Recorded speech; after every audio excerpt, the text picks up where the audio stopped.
Hello दोस्तों, स्वागत है आपका फिर से एक नए वीडियो में। मैं CSY शोध करता हूँ आपके अपने YouTube channel study with CSY में। जैसा कि यूपी पुलिस का एग्ज़ाम हो चुका है, 17 फरवरी का फर्स्ट शिफ्ट और सेकंड शिफ्ट का एग्ज़ाम समाप्त हो चुका है और आज 18 फरवरी का भी सेकंड शिफ्ट का एग्ज़ाम 5 बजे तक समाप्त हो जाएगा। तो बहुत सारे डाउट स्टूडेंट्स के मन में बन रहे हैं, क्या एग्ज़ाम का एक्चुअल लेवल रहा है, क्या सेफ स्कोर रहेगा एग्ज़ाम के बाद, और किन स्टूडेंट को रनिंग स्टार्ट कर देनी चाहिए यदि इतना स्कोर आपका बन रहा है। तो एग्ज़ाम एनालिसिस कैसा एग्ज़ाम आ रहा है और कैसा आया है, अब एनालिसिस की ज़रूरत ही क्या है, क्योंकि 18 तारीख को एग्ज़ाम समाप्त हो चुका है और मैंने भी इन्हीं 17-18 फरवरी में से, तो मेरा एग्ज़ाम 17 फरवरी को फर्स्ट शिफ्ट में था, मैंने एग्ज़ाम दिया है। और क्या मेरा मोटा मोटा जो अभी हमने अपना स्कोर यूट्यूब के माध्यम से या जहाँ कहीं से भी हमने डाटा प्राप्त करके जोड़ लिया है, कितना रह रहा है, वह है भी हम आपके साथ डिस्कस करने वाले हैं। तो आप वीडियो में अंत तक बने रहिए और क्या रहा आपका स्कोर आप कमेंट में ज़रूर बताइए। सबसे पहले मैं बात करूंगा यूपी पुलिस सेफ स्कोर की। इतना यदि आप कर रहे हैं तो वाकई में एक अच्छा स्कोर है ऐसे एग्जाम में।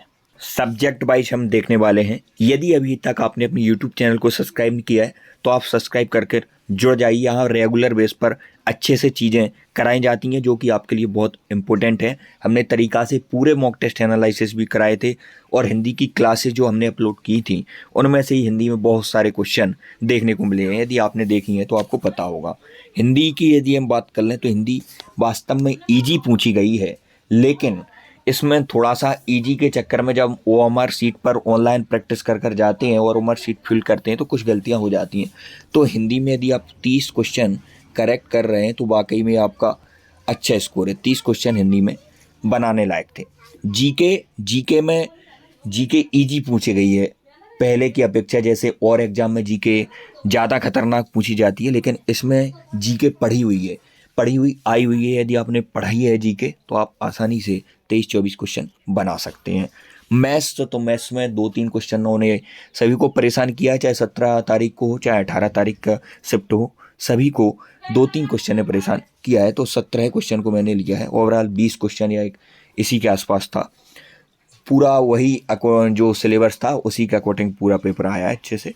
तो रीजनिंग ने सबसे ज़्यादा परेशान किया है बच्चों को। सबसे ज़्यादा परेशान किसी ने किया है तो वो किया है रीजनिंग ने, क्योंकि रीजनिंग में जो कथन, पूर्व अवधारणा, स्टेटमेंट्स, अजम्पशन वाले क्वेश्चन हैं वो बहुत ज़्यादा पूछे गए हैं। लॉजिकल क्वेश्चन इसमें क्या रहता है कि तर्क देना होता है। तो तर्क यदि हम कुछ और निकाल रहे हैं और एग्जामिनर तर्क कुछ और निकाल कर आंसर दे रहा है तो इसमें फॉल्ट खा जाते हैं बच्चे। तो सबसे ज़्यादा इसी टॉपिक ने बच्चों को डिस्टर्ब किया है। इसी के चलते रीजनिंग में 55 में से मात्र 36 क्वेश्चन यदि आप बना रहे हैं तो ये वाकई में आपका अच्छा स्कोर माना जाएगा रीजनिंग में। क्योंकि जब आप लैंग्वेज पढ़ेंगे तो उसमें भी लैंग्वेज पढ़ने में बहुत सारा समय लग रहा था। उसके बाद जब आप उस लैंग्वेज को पढ़कर फिर फील करेंगे, सोचेंगे थोड़ा, उसमें भी आप समय लेंगे। और समय ऑफलाइन में ज़्यादा लगता है, क्योंकि ऑफलाइन में गोले भरने होते हैं अच्छे से। गोला डिस्टर्ब हो गया तो दिक्कत है। कई सारी प्रॉब्लम चलते। हमने रीजनिंग में 36 को रखा है जो कि बहुत ही एक्यूरेट स्कोर है, क्योंकि हमने भी एग्जाम दिया है, हमने भी फील किया है। ओवरऑल यदि हम सेफ स्कोर की बात कर लें, यदि इतना स्कोर बन रहा है तो वाकई में आप रनिंग स्टार्ट कर सकते हैं। आप फिजिकल पर ध्यान दे सकते हैं। 104 से 105 क्वेश्चन के आसपास, इससे 1-2 कम या ज़्यादा, इतना यदि आप सही कर रहे हैं नेगेटिव मार्किंग हटा के तो वाकई में आपका अच्छा स्कोर है। सेफ स्कोर पूरा यदि बात कर लें तो 206 से 215 यदि आपका स्कोर बन रहा है तो ये 99% मैं बोल रहा हूँ कि आपका सिलेक्शन कोई नहीं रोक पाएगा फाइनल तक। और इसमें नॉर्मलाइजेशन की बात करें तो नॉर्मलाइजेशन एक ऐसा फैक्टर है जो कि जिसका सिलेक्शन नहीं होता है उसका करा देता है, और जिसका होता है उसका भी नहीं कराता है। तो नॉर्मलाइजेशन एक भाग्य का खेल आप समझ सकते हैं। सेफ स्कोर इतना ही रहेगा। कुछ लोग यदि आपको भ्रमित कर रहे हैं, डिमोटिवेट कर रहे हैं कि हम तो 250 प्लस कर रहे हैं या फिर हमने इतने अटैम्प्ट किए उतने किए हैं, तो आप जब तक कहीं भी आपका सेंटर हो, घर आओगे तो लगभग आपके -20 नंबर हो जाएंगे। तब हमें लगता ही है कि हमारा एग्ज़ाम अच्छा गया है। जब फाइनल आंसर की आती है तो सभी के नंबर कम हो जाते हैं।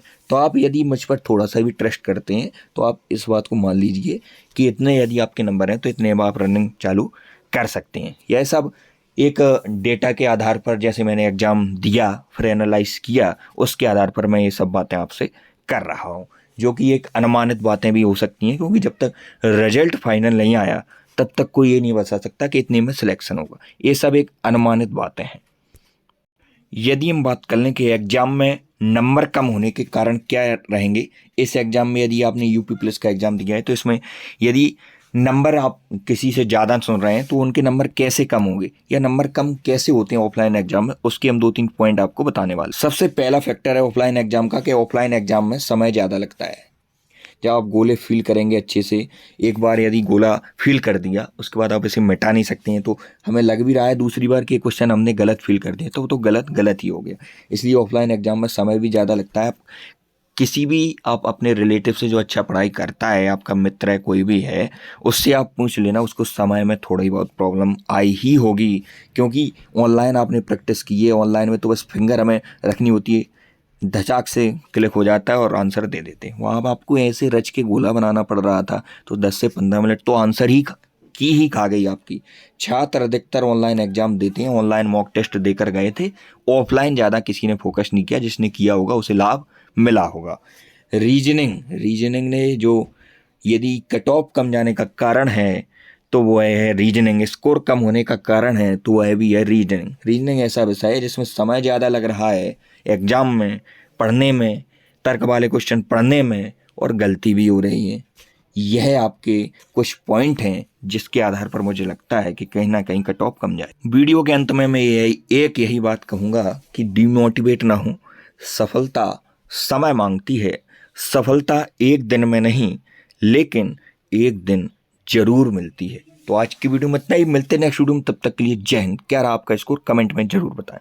चैनल को सब्सक्राइब करके जुड़ जाइए।